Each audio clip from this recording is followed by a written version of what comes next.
Welcome to Do This, Not That. And I'm excited. We have a special guest today. So let me tell you who we got before we have her tell you all about herself. So we have Wendy Werve. Okay, Wendy is the Chief Marketing Officer of Marigold. Now, if you don't know Marigold, I don't know where you're at, but they're amazing. They are a global pioneer in relationship marketing, email marketing, loyalty marketing, and they have over 40,000 customers worldwide. And you likely have used services from one of their brands like Sail Through or Campaign Monitor or Emma or many others. Marigold is incredible. And Wendy has been doing this for over 20 years, leading and executing growth-focused marketing strategies for a diverse range of technology, B2B, and SaaS software companies from startup to IPO, mid-market to billion-dollar plus companies. She is incredible. Wendy, welcome to the podcast. Thanks, Jay. I appreciate that. That was a very nice introduction. I was going to do a mean one, but I felt like that'd be super awkward. So I went with a nice version instead. I appreciate that. I'm super excited to be here. As Thank you you. mentioned, I've been the CMO at Marigold for the past 2 years and have spent a good portion of that time bringing all of those amazing brands that you just mentioned together under the Marigold umbrella so that we can actually help folks span that entire customer and buyer journey, regardless of their use case, regardless of their industry. We have solutions that span full range of use cases and specific industries. So very excited that we are now one Marigold with all of these amazing tools, and super excited to talk more about what that means for folks watching the podcast, listening to the podcast. I love it. I love it. And let's go back a little bit, though. I want to know the Wendy story because you and I have something in common. You graduated with a degree in communications from Marquette, and I graduated with a degree in communications from University of Florida. And I wasn't in the business school. This was a total strange path for me and whatnot. Was this your goal going to Marquette? You're like, I want to be CMO, SaaS, all this stuff. What was your story? No, that's such a great question. And I would never in a million years have said that this is where I would be sitting once I graduated from college. So I studied journalism very specifically. So not broad communications. I really liked print journalism, wanted to be an investigative reporter and an international correspondent. So I also studied political science. So that was my Wow. minor. And I thought, oh, I'm going to move to DC and going to write for, I don't know, New York Times, whoever. I'm going to be like just this badass reporter was really the goal that I had in mind for myself. And I made it to DC and I worked on Capitol Hill. So I have a whole stint on the political side of my life. But early 2000s, tech really took off. So that was right around the time I was looking to get serious about my career. And there were opportunities that came up that required folks with communications backgrounds to help translate the benefits of technology into human speak, which if anybody has parents like my parents' age, that was a skill that really came in handy, still does. That's how I started on my software journey. And it's been since 1999, starting with a middleware infrastructure software company, doing public relations for them. And it's amazing. And I think it's really important for people to hear your story because I think for most marketers, they don't necessarily grow up saying, I want to be in marketing. A lot of marketers fall into it from all of these different paths. And I think it's good for people to know that, listen, you've gotten to a very significant place in anyone's career being a chief marketing officer of a major brand. And I think it's empowering, especially for young women that are out there to hear that it's not necessarily about what you graduate with. It's about trying new things and experiencing things and being out there. And do you feel that like anybody can go down this path? I do. And I'm frequently asked what sort of advice I would give to folks who sort of want to map out their career trajectory when they're 21 years old. My first piece of advice is don't map it out. It's say yes to things that you know how to do for sure, but say yes to the things that you maybe aren't sure you know how to do. Give it a shot and just keep saying yes and push yourself outside of your comfort zone. Gain a lot of experience, ask a lot of questions, be curious, and be coachable. That's the best advice I can offer anybody. And it comes together in ways that you would never expect, right? It's going to come together. You're going to get put on a project that happens to be an amazing project, and you get partnered up with folks who really see your skills and talents and your energy. I think energy is really important for a marketer. The more you can find where marketers are solutionists, we're always looking for a solution to something. So I think the more you can be demonstrating that sort of thinking and a growth mindset, you're eventually going to get there. So it is really about the journey. It's about everything that you're bringing together along the way. And then you'll have an opportunity to present that and yourself in a way that shows, hey, I've learned all of these things. And here's how that can help this industry or this company or whatever path somebody is on. But I totally agree with you. It's not linear. And I don't think No, that it should be. no, it shouldn't be. And I love that you just said marketers are solutionists because it's true. We figure stuff out. And I We also think do. it's important to know that imposter syndrome in marketing is like required. Yes. Right? I mean, it is fine if you're uncomfortable. It means you're probably doing the right thing. So let's dig into stuff. All right. On the homepage of Marigold, I love what it says. It says, make people feel seen and not sold to. Okay. And I think that's a great line. And really, there's two audiences I'm curious to talk to you about. One is Marigold customers, and then the other is ultimately the consumers. But let's talk about Marigold customers first, because you all have 40,000 plus customers worldwide, small business, mid market, enterprise, all sorts of industries, doing all sorts of stuff.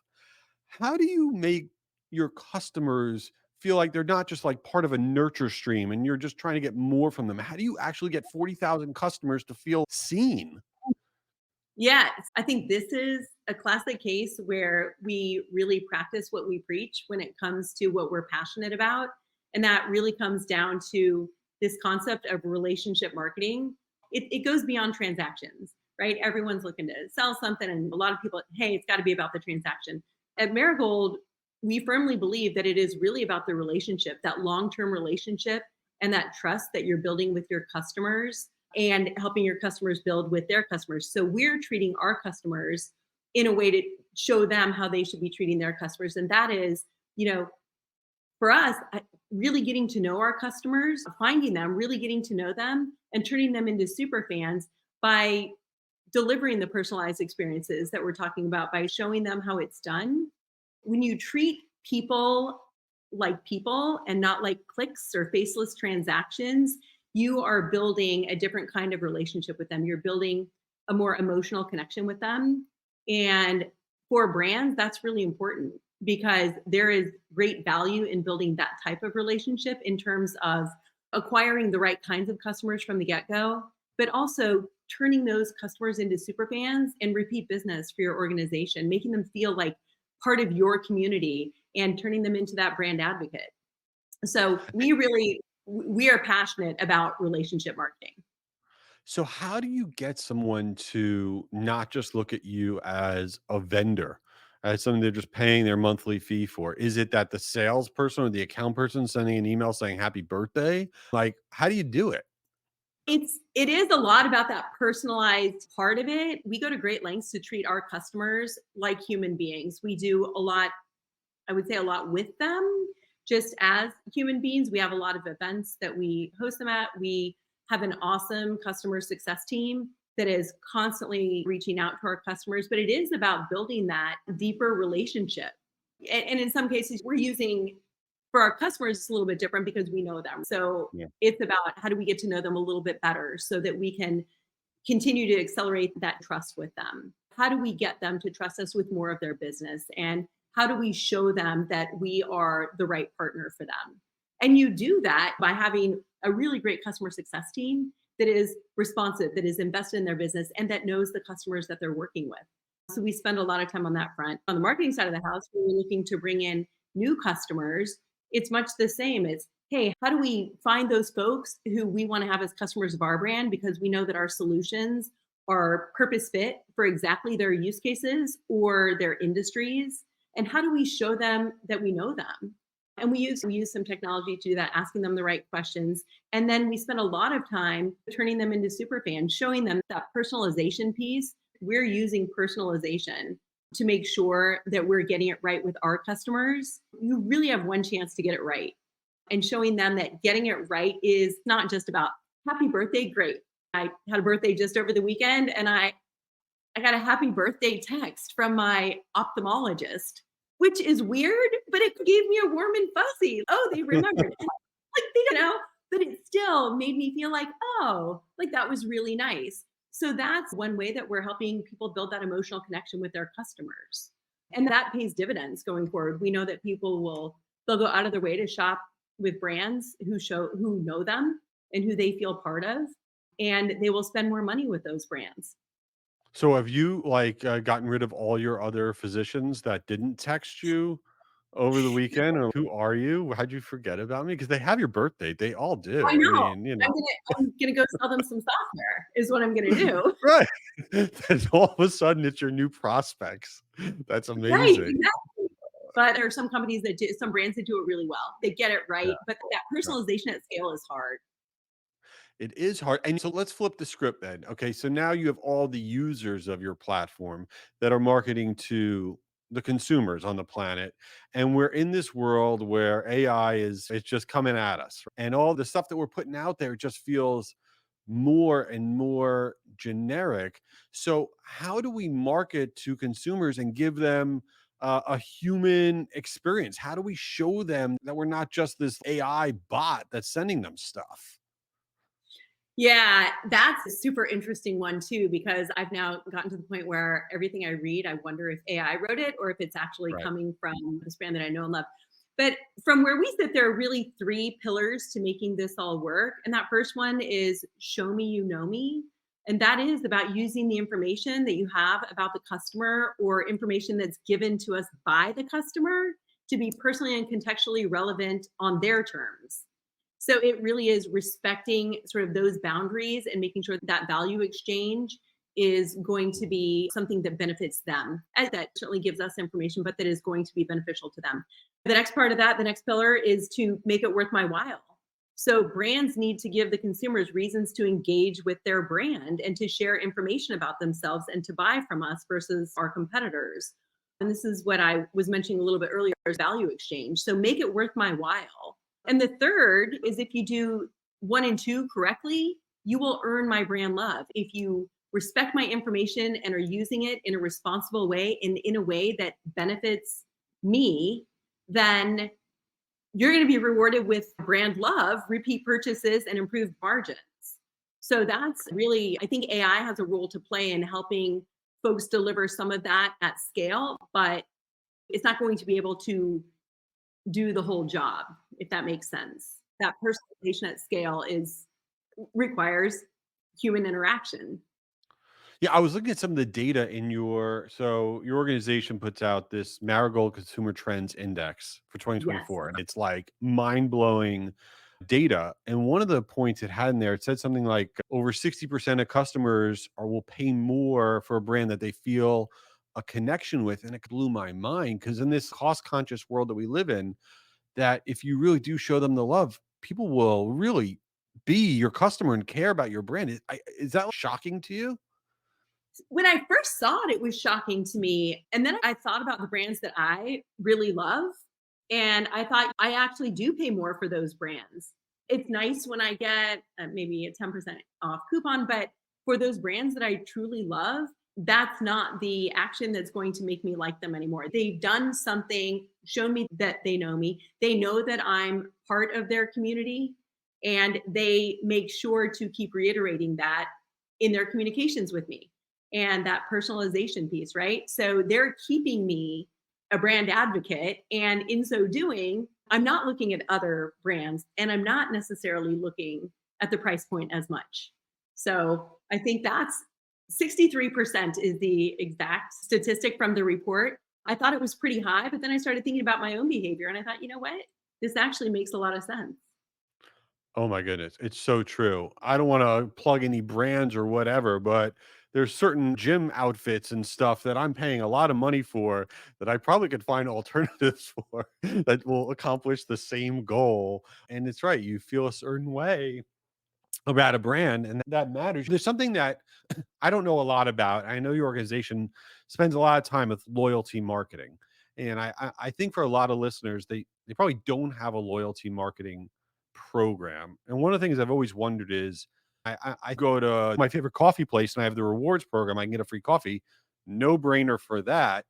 But are loyalty programs for everybody, or do you have to be like a mega brand? And I'm always curious if it's for everybody. So there's a difference between a loyalty program Yeah. and building customer loyalty. So I think a loyalty program, an operationalized loyalty program, your Starbucks customer and you're getting your free coffees and your stars and all, that's something wholly different than the smaller organization that doesn't have, at least at this point in time, the ability to, or the volume to really invest in that kind of a program. But what they should be doing and thinking about, yes, you've got to start building customer loyalty from day one. That should be the goal of every single brand. But using your email platform to do it, that is your flywheel. Once you get it right, using your email, all the personalization capabilities that you can take advantage of, we have a number of solutions that allow you to enhance that data. So that customer acquisition data, you can run surveys and polls, and you can collect a lot of information around individuals that then allows you to create interactions and offers that will start building that loyalty. And there are a good number of brands who will be very well served with that as sort of their loyalty, right? That is that building that customer loyalty doesn't always have to be operationalized in a very heavy platform that's going to require a lot of tech and a lot of overhead. I think that once you have that flywheel moving, we're about to introduce Loyalty Light, which for some of our smaller brands, which will really allow them to understand how to build those programs using their email platforms as the foundation of that. Because it really does, loyalty comes down to personalization. Once again, it's how well do you know me? If I go to Starbucks and it's my birthday and they're offering me a free type of drink that I've never ordered before, hey, come on, my favorite drink. Serve me up an offer with my favorite drink or Right. my favorite pastry. I think that's a really interesting point for all marketers to understand that in a lot of ways, if you're doing personalization, you're taking into account past buying habits and interests that you can put your best customers, your favorite customers, your loyal customers, they're already part of a loyalty program, whether they're not getting stars or points or whatever, you're sending them special stuff. And so looking at what you're sending out in the lens of it being around loyalty, I think could be a game changer. And your data shows it, right? It shows in that trends report, you have lower acquisition costs or lower costs to increase your growth with those individual customers. So loyalty, what you're saying is loyalty is beyond a sophisticated loyalty program. Exactly. And it really is a lot about reducing those customer acquisition costs, right? That's Yeah. a huge benefit of loyalty programs. And that, again, back to that 63% are willing to spend more with the brands that they love. So we also know that 59% of consumers are prepared to pay more for a brand to which they feel a connection. More and more of those programs, not necessarily the platforms, but the programs are becoming hugely expected by consumers, number one, but offering a significant amount of value to the brands. So before we get into some nonsense, I want to ask you a question that is a ridiculous question that I get asked a lot, but because of the position that you're in and the company you're at, I just want to know your answer, which is email dead? Say yes. This will be really weird. I love this. I would actually have to go back and dig up this. I think I forget which analyst firm put one of the analyst firms put it out probably 20 years ago. And the title of it was Email is Dead, Long Live Email, or something to that degree. Email is by no means dead. It is still the number one channel that drives transactions for brands. And if you think about it, I'm in my email all day long. I get SMS, I get social media. I'm overwhelmed with the stuff that comes through social media. We know from the data also that the advertising that is pushed through and the offers that are pushed through social media far less trusted, right? There's this whole influencers, are they authentic? But they aren't driving the type of transactional volume and value that email is. So it is, I think the more email has also gotten a lot more powerful, a lot more robust. I think if you look at what email is capable of doing, not just from the personalization standpoint, but from the everything you can do within it, with things like dynamic content creation and things like that, there's so much that you can do with it. And I feel like email is that thing that people tie their identity to also. Everyone's had their email box for, in my case, many years. And it becomes my storage place also Oh for yeah. the things that I love. And I go back and I'm searching it all the time. No, it's absolutely not. And I think as we're seeing the advances with email and email technology, we're going to just see that continue. And we'll see I think that my prediction is that it will continue to be the primary channel that people are buying through. It's trusted. It's built that trust. It's taken the time to build the trust. I agree. And I always tell people the most important thing you can do in your business is grow your email database because all the social media platforms are great, but that is rented real estate and your email database is your owned real estate. And that's better to own than rent for a lot of Absolutely. reasons. All right, let's get into some nonsense. Okay. So the last segment of this thing is called Since You Didn't Ask. And Oh, I'm curious about something. You have a lot going on, okay? And I know that you go to these workout classes, which is hard to do to fit it all in. I want to know how. I want to know your day. Like literally, do you get up at like 4 in the morning? Like, how do you fit it on in? Are you coffee? Are you tea? What is Wendy's day? I want to know the inside scoop. you're right. I'm realizing 24 hours in a day, it's just not that much time. So I am a fan of routine. So there are certain things I have to do every single day in order to feel like I've gotten myself where I need to be productive and all the things that you need to be at work, at home. And I have kids and a husband. And fortunately, I don't have pets anymore. So I don't have to worry about them. But I do get up early. I'm a huge fan of every single fitness chain out there. So Barry's Boot Camp, love it. F45, love it.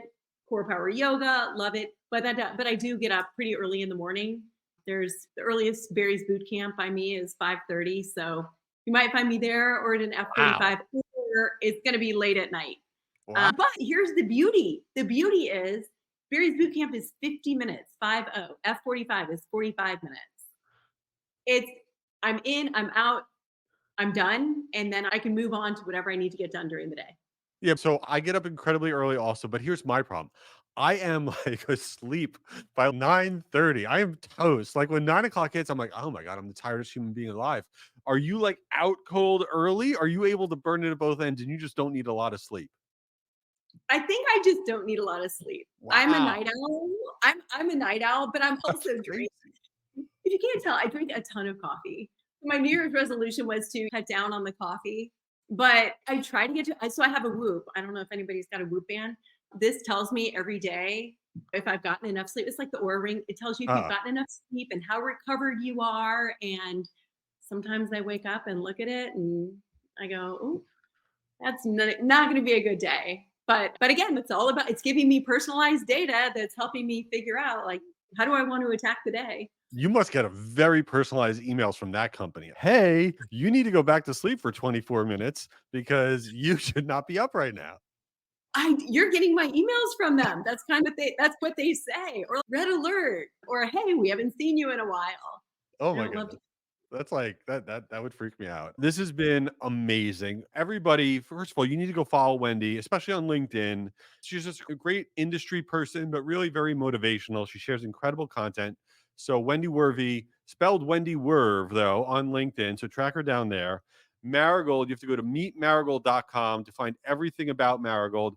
Wendy, what did we miss? What else? What are your parting words for humanity here? Oh my gosh, that's a big Loaded. question. I would say my parting words for humanity are all right. It's not really parting words, but it's going to be a little bit of advice. Sitting is the new smoking. So everybody get out there and get at least one walk in every single day, and you will be so much happier for it. That's actually really good advice. Me and my wife go on a walk after dinner every single night, and I'm always reluctant to do it, and she's always pushing us to do it. And I'm always happier that I did it because you're right, sitting is so bad. So I It's love that. And Wendy, thanks for being here. You're awesome. Everybody follow Wendy, check out Marigold, and we'll see you next time. Thanks, Jay. Thanks, everyone.